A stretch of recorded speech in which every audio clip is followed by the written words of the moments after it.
So this weekend, thousands of Angelinos gathered together. They were inspired, cheering, chanting, swept up in the passion and hope for triumph in the midst of uncertainty, hoping and willing that our side would win, which we did.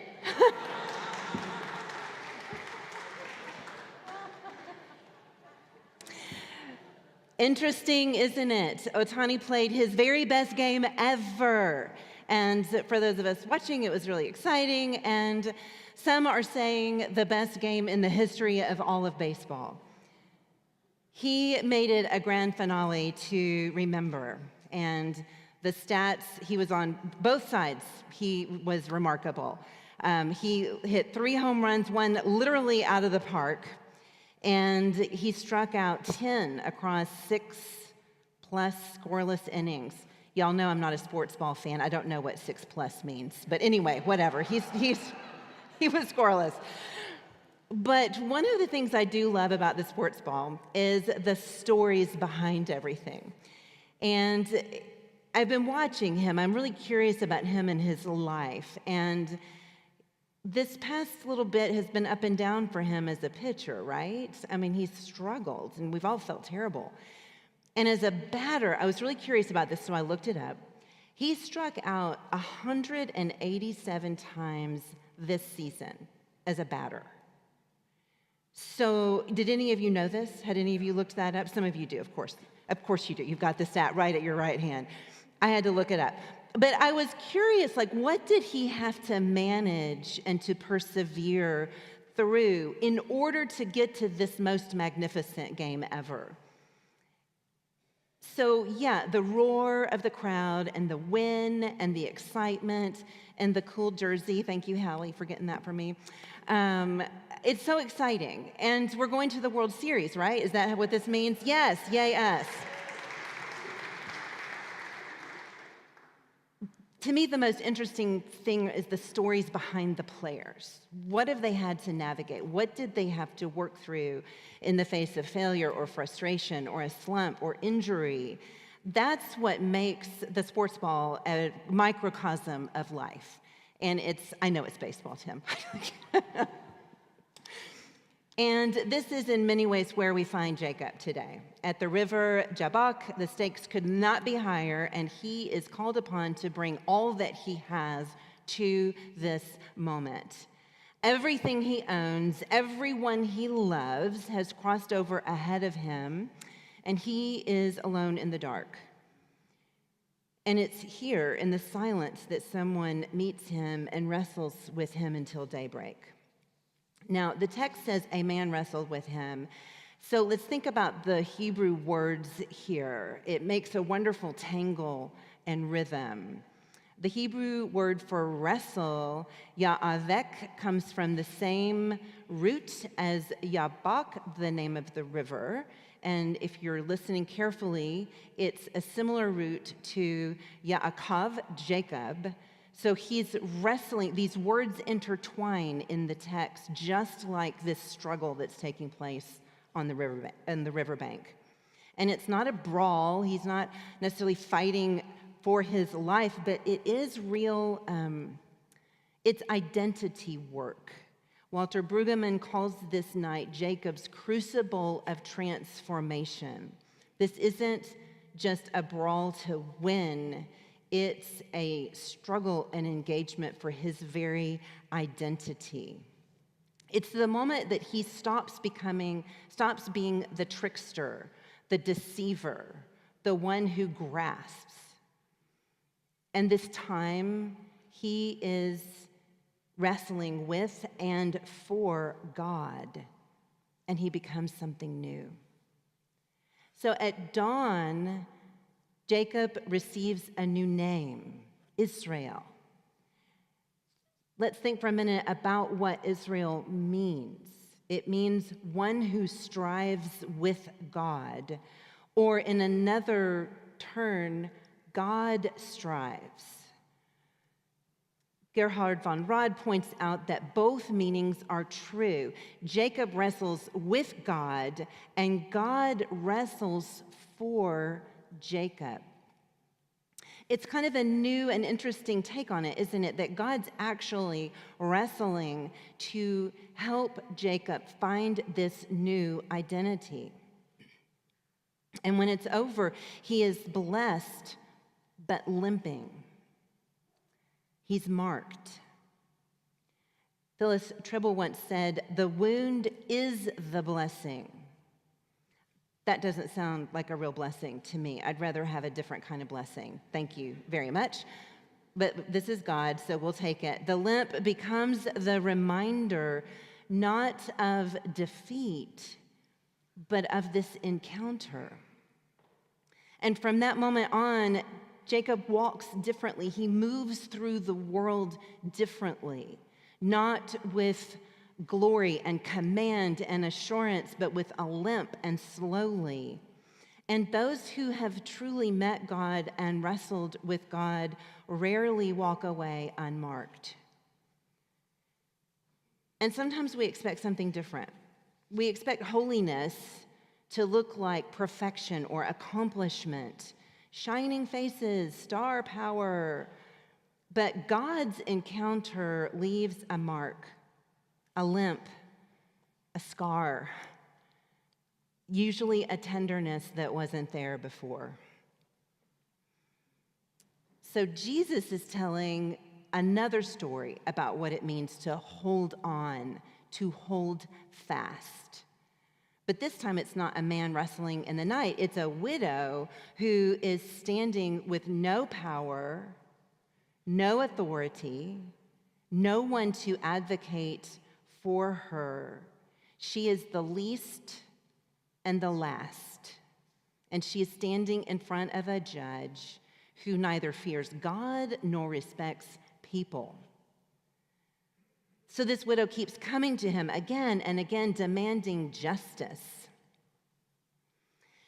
And what is this justice? Let's think about it for a minute. For us, sometimes justice means we want punishment. We want that person to suffer, right? We want them to pay. We want them to pay up. That's what justice looks like often in the world. But in God's economy, justice looks like right relationship, restored love, restored relationship, restored community. This unjust judge doesn't care about that. He doesn't care about her. But he gives in not because he is righteous, but because he is worn down. Amy Jill Levine is one of my favorite theologians and scholars, and she writes that this is basically a midrash on chutzpah. So if you want to learn about what chutzpah is, read this gospel again. This woman is not passive. She is the embodiment of chutzpah. In her world, she has nothing, yet she persists. She has what matters most, this inner drive, desire, and absolute unwillingness to back down. She persists. She becomes what N.T. Wright calls the kind of faith that refuses to give up until the kingdom comes. The kind of faith that refuses to give up until the kingdom comes, until God's kingdom is ushered in.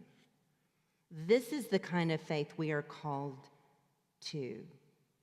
We are called to never give up until God's kingdom reigns, God's kingdom of love and mercy and care for our neighbor.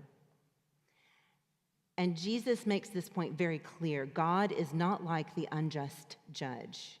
God's mercy isn't reluctant. It is not about punishing your enemies or withholding the good things. It is about right relationship with neighbor and with God.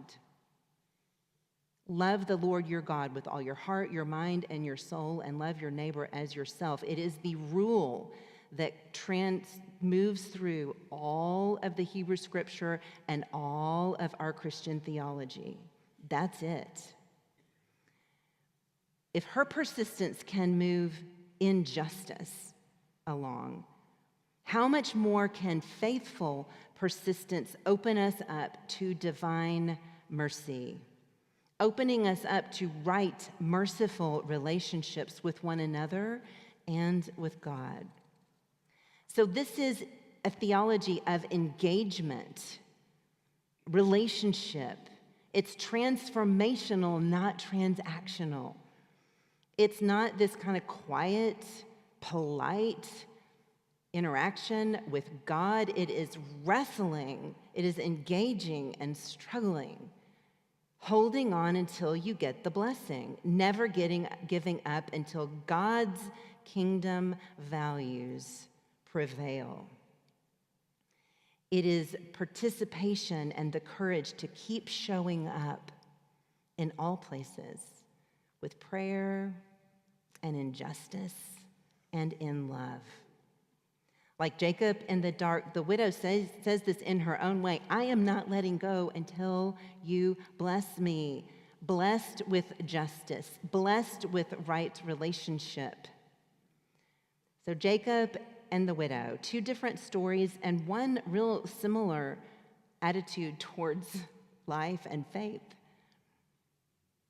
Faith is not about avoiding the struggle. And sometimes we think that, like, if I'm just faithful enough, things will be easy. But that's not what we're hearing here. If you're faithful enough, it's going to be harder. You're going to be engaged in the struggle. And it's about meeting God in that struggle. And we are trusting that God is right there with us in that. Walter Brueggemann goes on to say that Israel's whole faith story is a dialectical faith. It's lived in tension, in conversation. It's never resolved. That's hard news for us. There's not a there, is what Ann told me after the 8 o'clock service. She said, there's not a there. We're just in the struggle. Yeah, with God. Yes. That was exciting news for her. I hope it's exciting news for you. Both of these figures, both Jacob and the widow, they live in this holy tension, and their persistence becomes the place where mercy breaks in.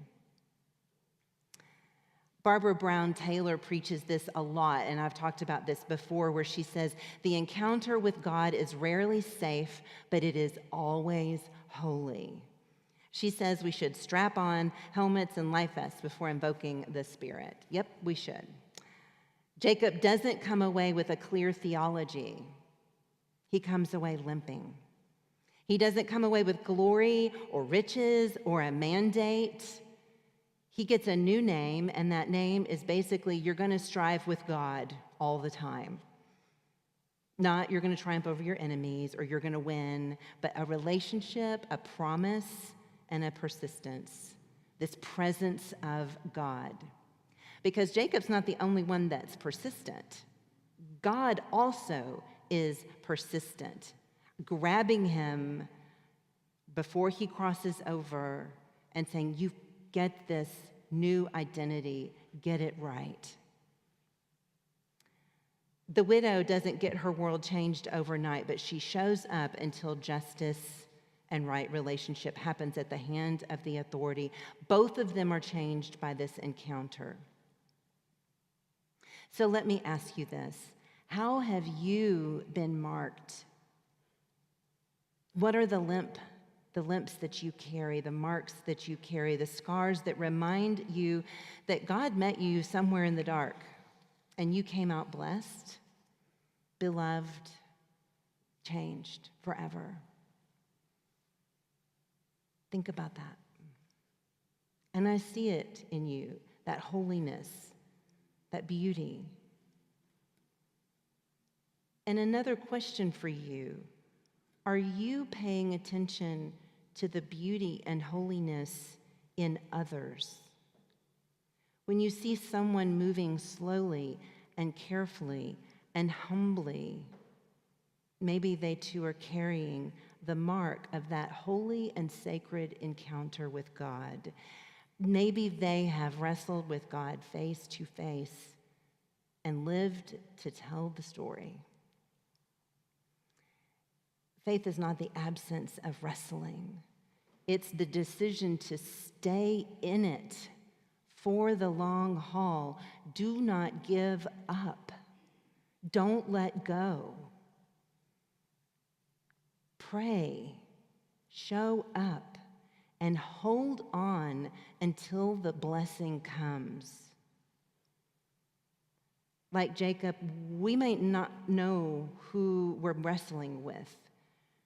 Like the widow, we may not know when justice will finally prevail, but we know who meets us in the struggle, the God who wrestles for us, who listens to our cries, and who marks us with mercy. So keep going. Even if you are limping and moving slow, keep going. Praying, showing up in the dark and in the daylight, because the one who meets us in our striving is merciful, steadfast, and true. And when the dawn breaks, and it always does, we too will walk away changed, marked, and blessed. Amen.